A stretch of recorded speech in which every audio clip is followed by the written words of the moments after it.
Good morning. Among the start over. Good morning. Note to self, never start a YouTube video without saying a word or two in the hours preceding. I don't know when I got up, but I guess the talking to myself that I have been doing all morning for the last 3 hours was done entirely in my head without my vocal cords. Anyway, so this pen, which is quite pretty, it's about the size of a 51, isn't it? Where's a 51? My kingdom for a 51. Here's a 51.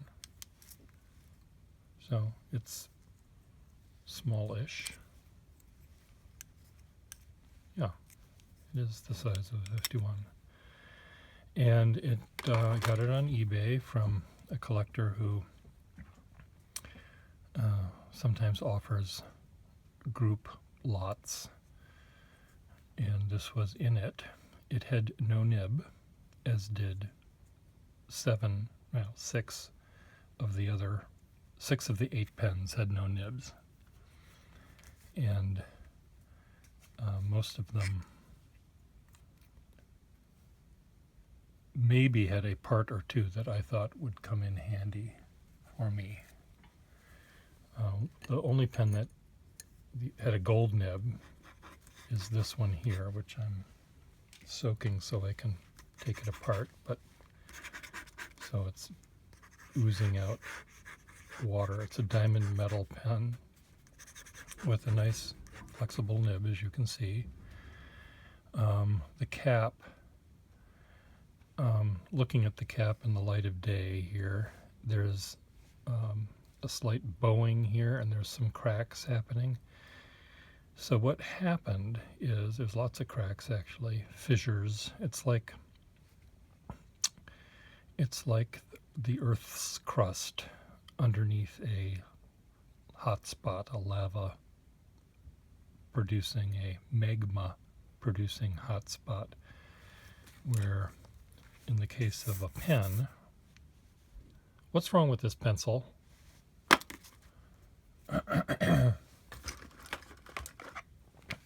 In the case of the pen, it's not magma buildup under it. It's probably rust and corrosion. So the clip looks like this in cross section. It's a dog-legged clip, and this is underneath. This is the exposed part of the clip, and underneath the cap, plastic wedged in between it and the inner cap by friction and force, this is held in place. Now, a cap puller is a device that's kind of like a corkscrew, where you screw this thing in, expand it, and pull it out. I'll show you how it works one day when I want to. I don't want to. I don't have a cap puller to pick, to fill out, take out. God damn it. Here, I'll just show you though on this pen. This inner cap is really crappy. It's made for really, really crappy pens. And this is made of wood. I don't know what kind of wood, but wood. This is what the clip looks like. This goes in there. Come on. Goes in there. And this slides in. As you can see where it rested before. Slides in and goes into place. This one is very loose because it's shitty. It's missing the top piece of plastic. That is why you can see through it. I may have it. I may have the band for it. But anyway, that's how the inner cap works. So in between in this case of this pen, in between this inner cap, the broken pencil, in between the broken cap, And the inner cap, the broken cap is here, the plastic thing. And the inner cap is, you can't see, but it's in there, is this clip. And also in here is this buildup of rust and magma, which is expanding, and it's cracking the cap. So if I were to pull, it's probably held also, it's probably been glued together. I don't know why it's not just crumbling in my hands right now. But anyway, I didn't see that this had the issue. Well, maybe I did. I can't remember whether the pictures showed this problem or not. But the lot of pens contained enough stuff that I felt the price I paid for that lot was going to be worth it.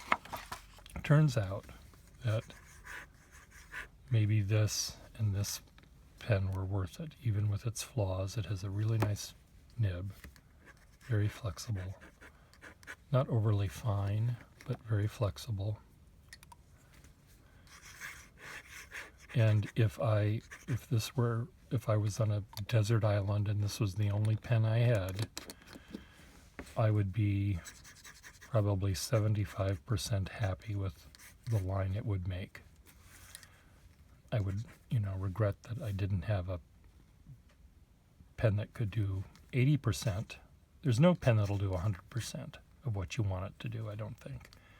Well, maybe if you only did one thing, if you only used your pen for accounting, doing little tiny figures in little tiny spaces, you maybe could live with one pen. If you wrote dirty limericks only, maybe this pen would be perfect. There once was a woman from Boston whose blank was considered most blank. Whatever, what rhymes with Boston. Maybe this would be fine because it's kind of a laugh riot. It's body. So maybe this pen would be 100% for the limerick writer. For a calligrapher, it may only work 20% of the time for them because most calligraphers that are professionals are more sophisticated, and they might love the flexibility that this has, but they may not like the fact that the finest line is not very fine. This might work 90% for sketchers if they drew only in a certain way. This nib is a little tiny bit fragile. There's nothing wrong with it, but when people are in the heat of creating something and drawing something, you want them to get lost in the drawing. You don't want them to have this internal brake system saying, oh my God, you're pressing down the pen too hard, you're pushing too hard. So this nib might be just a little bit fragile for the sketcher, whereas someone who's a renderer and drawing at their desktop the same thing over and over and over again, it might, like if I was a cartoonist, let's say, my drawings are of a particular size. They're usually planned out in pencil, and I have a limited space to make my line work. This nib might be perfect for that because there's a speed limit on the drawing, and the pen has a speed limit based on kind of the fragility that this nib has. So I would hate to suddenly, let's say if I was a cartoonist and I had a sudden desire to draw the tornado that was ripping through town, and I went outside and I got my big piece of paper so I could draw all the details of the houses being ripped asunder and the Wicked Witch on her bicycle and all that kind of stuff, I might forget myself and press down too hard and break the nib. So this nib comes with a warning on the side. You know, if you're a pregnant woman, no, or whatever it would say. You know, use with care. So anyway, this pen, which is a diamond pen point pen, I think it has a warranted nib. That might be a diamond point. Warranted. Oh, you gotta love them. So here's what I was giggling at. Here's the nib. Here's the breather hole, which is a heart-shaped thing. And the breather hole and the stamping warranted 14K blah blah blah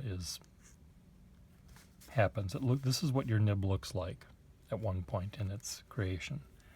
Then you bring it over to the most experienced guy in the entire room at the factory.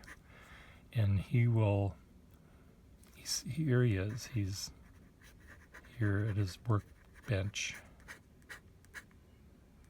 And, here's the pen right here. And over here, in this part of the room, is this humongatoid machine, which has a saw blade on it. And he's going to move this nib to the saw blade.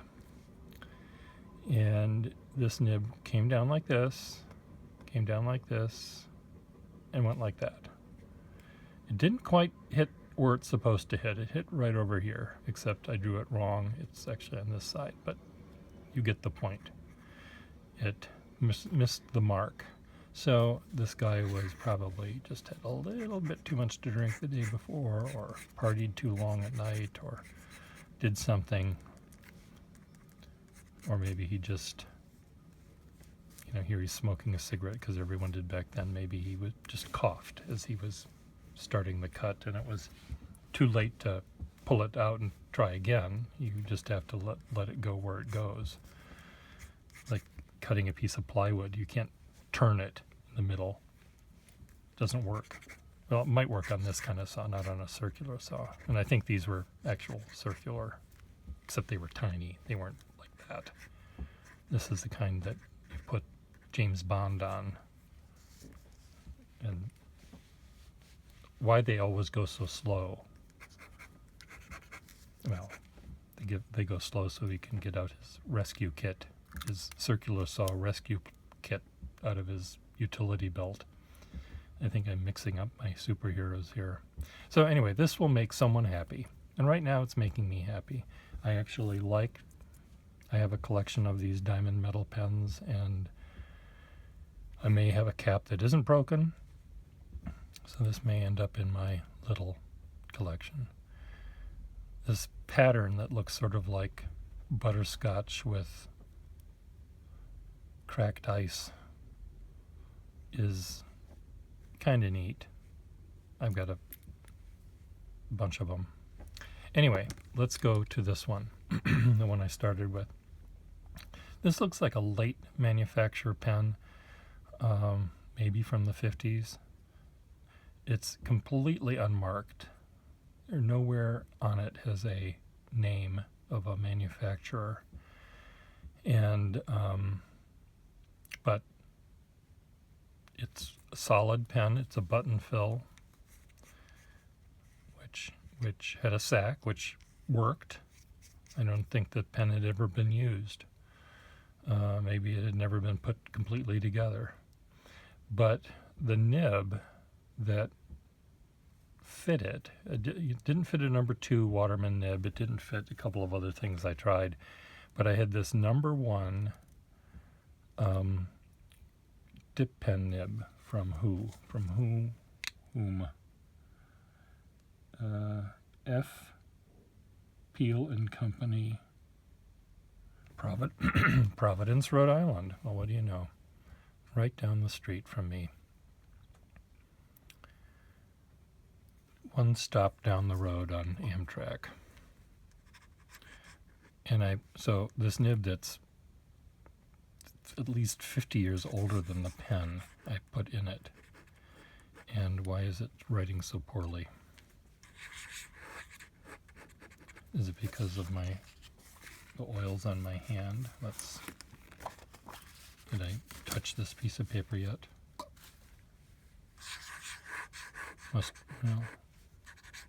I think it was the oils on my hand. This nib is okay in it. The nib, come on, can I look at the nib? Focus on the nib. It's a little bit torqued. See if that's any better. That's better.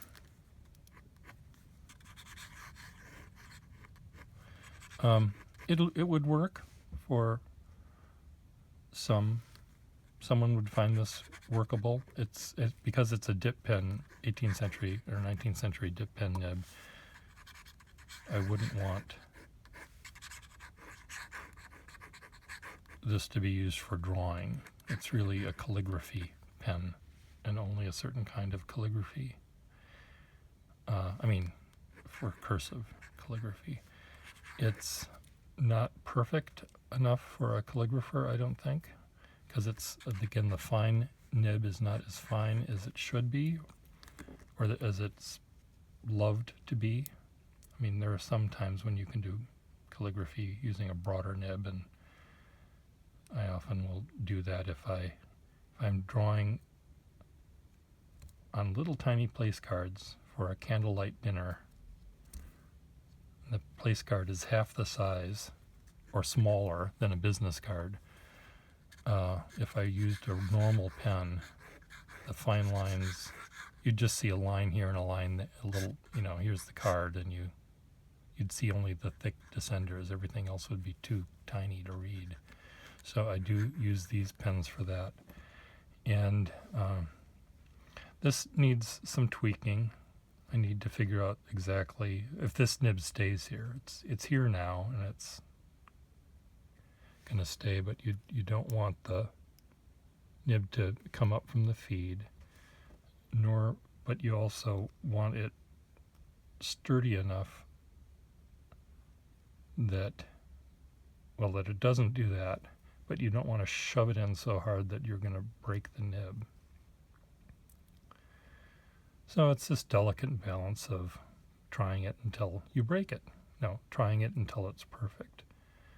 And I've been doing this a long time, so I kind of know what I'm doing. Kind of. A friend was telling me about how he watches me take nibs out of pens, and he says it was explained to him that he's supposed to knock it out with the feed with a knockout block. And yes, that would probably be better for most people. But for me, I don't have the time for that.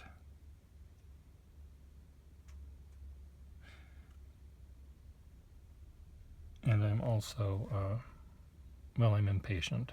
And I've been doing this for 35 years, so 40 years, I don't even know.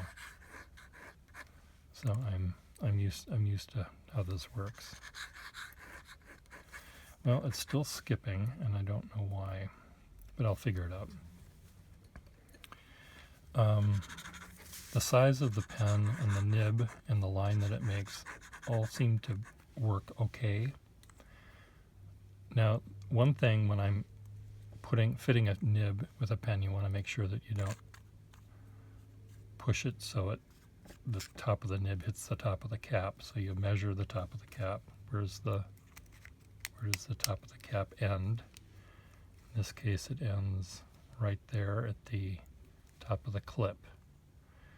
So if this cap screws on further down than that mark right there, it's going to hit the top. And it doesn't. It stops here. Now, if it was getting closer and closer and closer to the end point, I would take the nib out and screw it down and actually measure where where on this thing the inner cap is, so I know to make sure to set this so it won't do that. But the nib on this nib has a little bit of damage to it, and there's a little bend. I have a feeling that the whole nib got bent at some point and it was bent back, and there's a little bend right here, and sort of implying that it was fixed, straightened out, and I think maybe I might be able to tweak it a little bit more, and maybe the very tip of the nib would meet better. It seems like it's meeting okay right now, but every once in a while there's a way to improve that by a billionth of a millimeter difference or something. I don't know really, or it's not so much they're meet, but they sometimes meet and they're pressed together too hard. So that might be what's happening here. So to make the ink flow, I'm applying a lot more pressure than I should have to do, and maybe when I finally opens up to make the ink hit the paper, it's already broad. So there might be a way of tweaking it so that the pressure needed to splay the nibs is slightly reduced. Now, what I just told you in the last minute and a half, it's all guesswork. But it's logical. It makes logical sense. So what's this nib doing here? This looks like it's a very nice nib, but it's in a little plastic baggie, which implies that someone tried to repair it for me, because I don't ever put things in plastic baggies. I did have a number of nibs, gold nibs, that were broken and were missing their iridium. And a friend of mine said he could fix them. And he did put iridium on them, but they were not put on very well. This one, through the magnifying glass, the point of the nib does this. Right at the end, this one moves that way a little bit, so this is never right. And I have a feeling if I tried to fix it,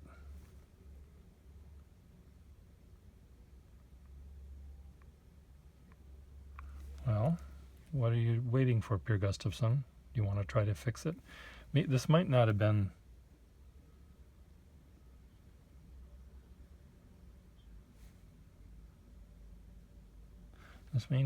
one that he repaired, because it does look, the nib looks good.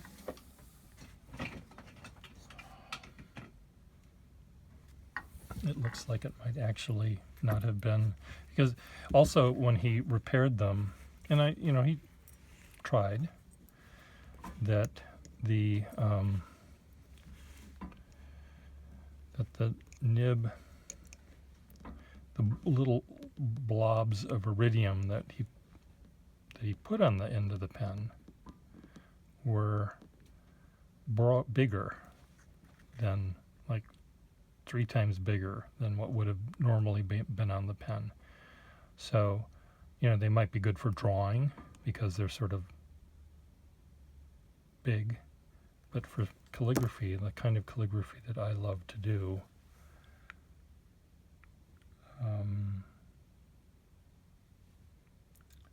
it would not have worked.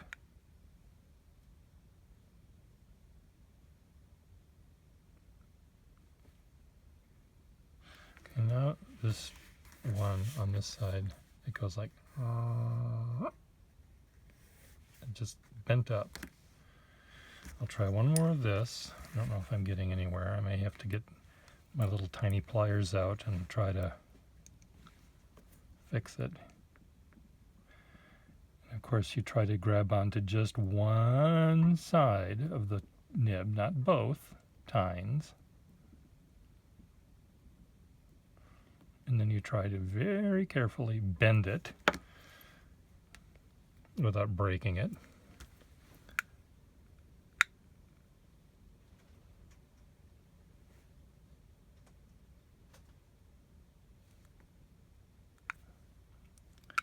And okay, well, it's still doing that, so it's time to try the pliers.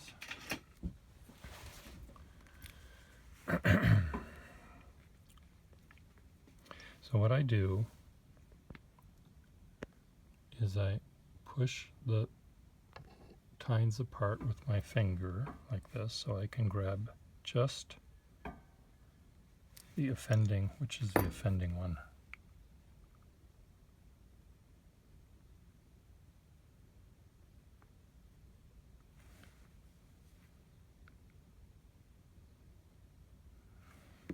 It's this one on the right, looking down. So with I have one good eye and I have one one bad eye and one worse eye, and I don't wear loops because that just makes both eyes in my brain not work at all.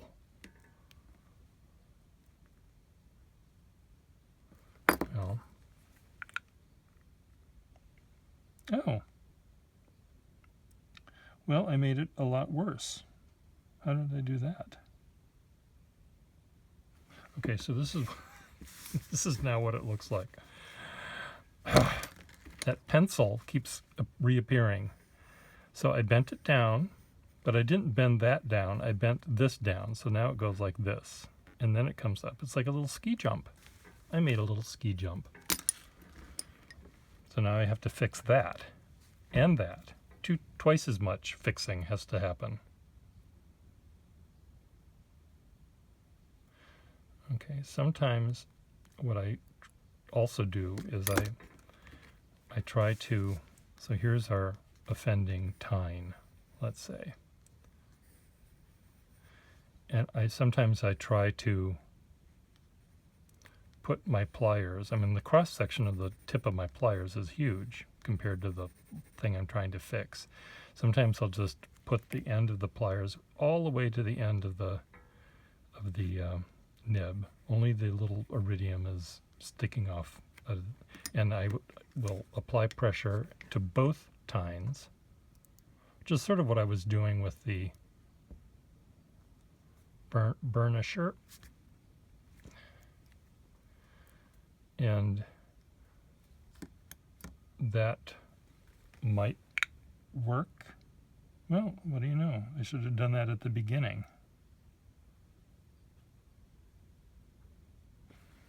Okay, so now what I've done is I've made this do this. It's just sort of doing that now. Still has to be flat. So we'll go back to this one. We'll go to this. And we'll apply pressure right up to the end on both tines. God, but I can't see what I'm doing here.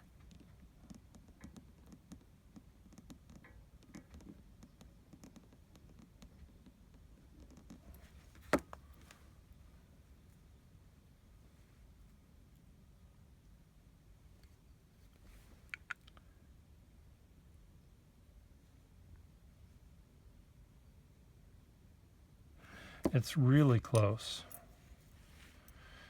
It's almost, you know, I might be able to write with it. So here because the nib at this point is almost flat, I don't need to do the groove thing. A little trench. Look at that. Look at that, Mr. Gustafson.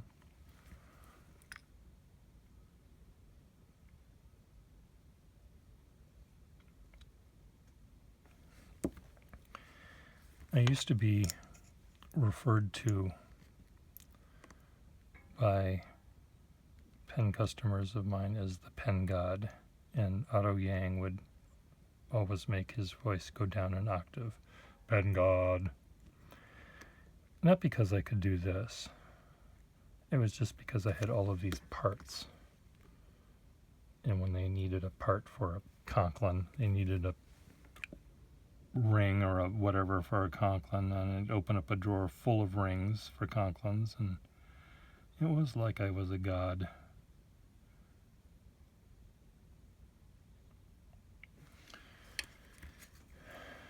So the name kind of stuck. It was my first AOL name, Ben God.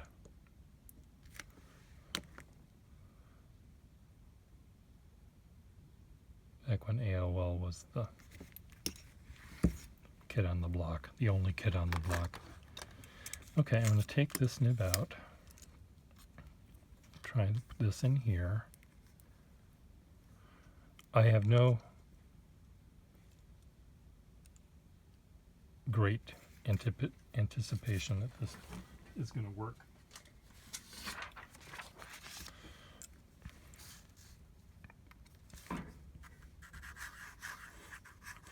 Well, it writes. No, it did up to that point.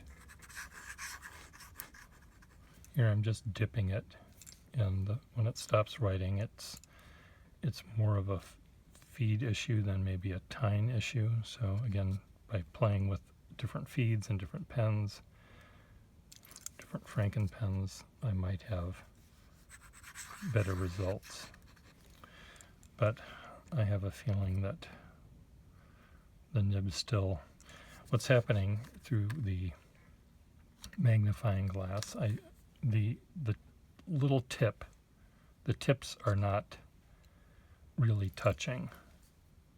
There's still a little tiny bit of a gap, and the gap will, it works here because once I start the nib it's fine, but when I go up back and forth, it'll skip. And then this is skipping for a different reason. The nib is fine on this one.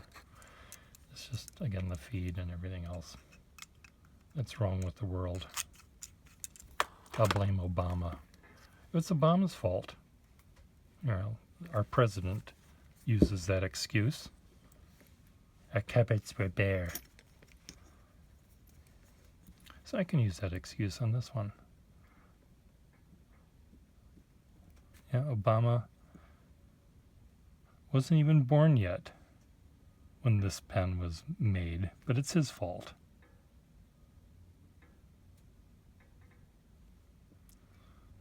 He might not have even been born when this pen was dropped and caused its problem, but it's his fault.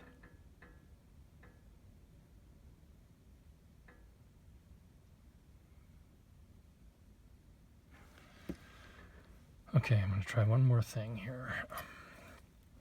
It's the right tine. I don't know if you can see it even, but the right tine is the offensive one.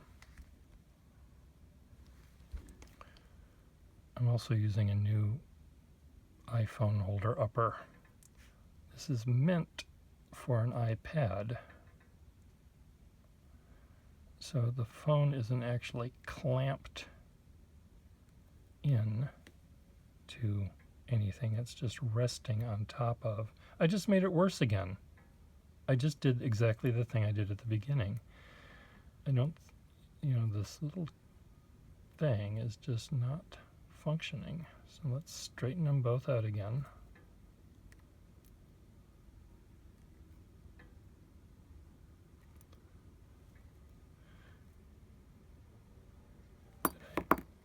Put them back to the. No, I'm just making it worse. Now the thing is, with a nib like this that started off bad, my expectations of repairing it were not high. Me repairing it. It could have been maybe repaired by someone with an electron microscope and little tiny, what are those things called? Microbots or whatever they are, with their hammers and chisels and wrenches. Well, I'm making it worse now. I don't like to make it worse.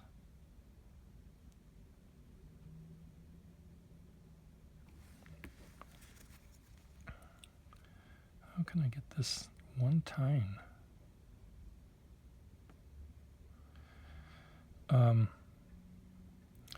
Sometimes on pens that are broken like this, or let's say it's missing its iridium completely, which maybe that's it. Did it just fall off?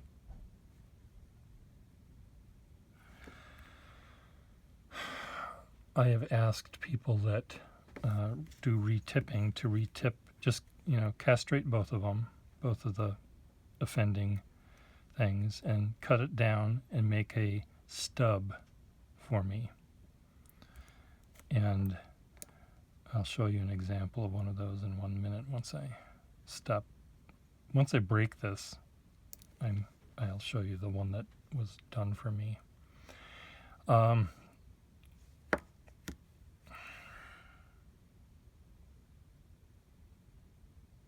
Yeah, it's still doing that. Well, maybe I can get a loop and do it right. Okay. So, my friend Nathan Tardif, who many of you know from his Noodler's ink and Noodler's pens, he took this huge pen, which I had drilled the hole in. That hole was it's a Morton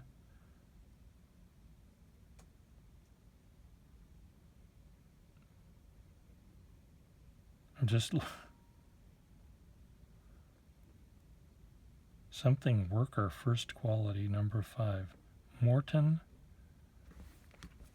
pen repairman spit. I thought it said New York, but they spelled New York wrong. But it says something N. The stamping was not done very well, so it's Morton something N, new word WYORK, and then I don't understand any of it. First quality E. Y is supposed to be there. Number 5. Really badly stamped. Anyway, Nathan put this golf ball of iridium, even out of focus you can see that it's huge, on the end of this thing for me. Very flexible nib, and it's just a mop. It goes through gallons of ink when I try to use it. But for drawing at my desk, I don't think I would take this out of the house, because I think I'd always have to dip it, because I don't think that there would be ink flow enough to keep this flexible broad nib going without dipping it all the time. But it's kind of a fun pen to use. Oops, what have I just done? See, here's an example. Okay, so here's the inner cap. The nice thing about Parker's, well, see, this nib has to be pushed in about another 1.5 inches, because the top of the inner cap here is in the middle of the knurled bit. But the inner cap doesn't meet this thing until way down there, so it has to get pushed in a little bit further. But if I push it in a little further, I may deform it. So it's in this desk, and I know not to screw the cap down. I could do that, maybe. No, that's not going to work. What are you thinking, Bear Gustafson? No, I'm going to just soak that and see if I can take the nib out, reset it. But attaching a big piece of iridium is easier than attaching a tiny piece of iridium on a pen. So the iridium, I could take that nib I just was working on out, send it to someone, castrate it myself and say, can you please put a piece of iridium on the end of this? And I might be happy with the result. Why did I just put that? I want to see if this pen has learned its lesson yet.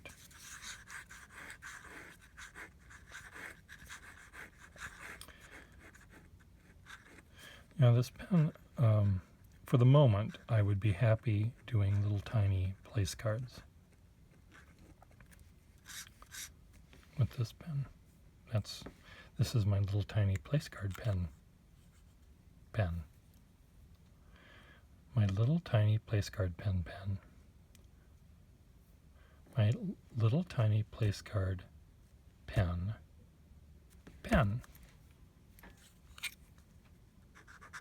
Little tiny place card pen. I have many. Well, I don't know why there has to be an extra P in there, but my little tiny place card pen doesn't sound right. My little tiny place card pen sounds better. I don't know why. You linguists out there would have to. It's my big boat. Okay, I understand it now. Let's say there's a class of things called big boats. That one over there, anchored at the end of the dock, is my big boat. I have my small boat, and I've got my medium-sized boat, but that's my big boat. So this is my little tiny place card pen. Does that make sense? Write your answers below.